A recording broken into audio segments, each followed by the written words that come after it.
looking like a cross between Jeffrey Dahmer and the Unabomber.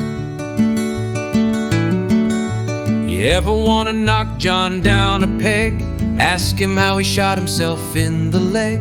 I'd never let my ego get so large after that negligent discharge.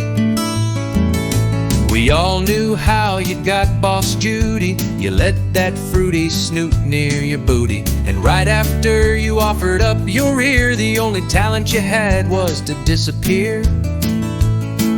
If a call's from furniture or garden, you'll just have to beg his pardon.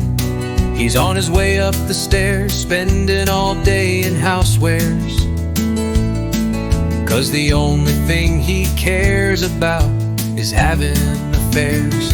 You trot off the dock like a rocket, trying to bang her, and sneaking them on your pocket is the only way you'd pick up a hanger.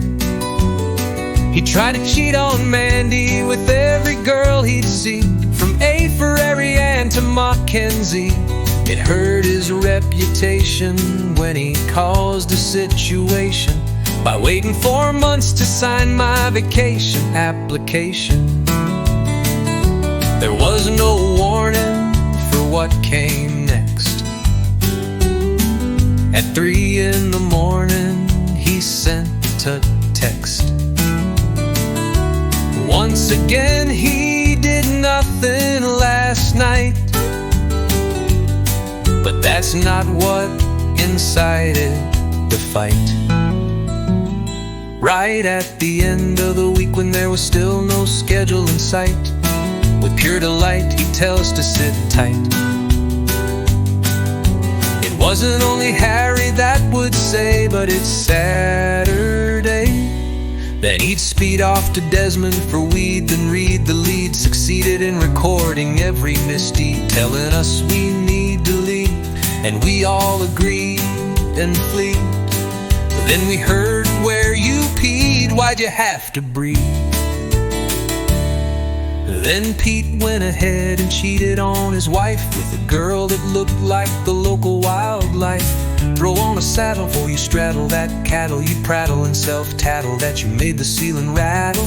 You were the only one snitching about your time above the kitchen. She wasn't even half your age. Say bye to your minimum wage. Did you believe their excuse, poor Petey? They didn't really fire you for your graffiti. Should've stopped popping off and just ignored the boobs and focused on dropping off your cardboard cubes.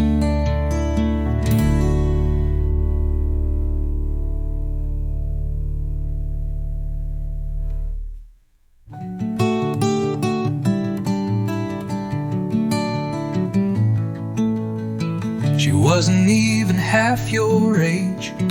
Say bye to your minimum wage. Did you believe their excuse, poor Petey? They didn't really fire you for your graffiti. Should've stopped popping off and just ignored the boobs, and focused on dropping off your cardboard cubes.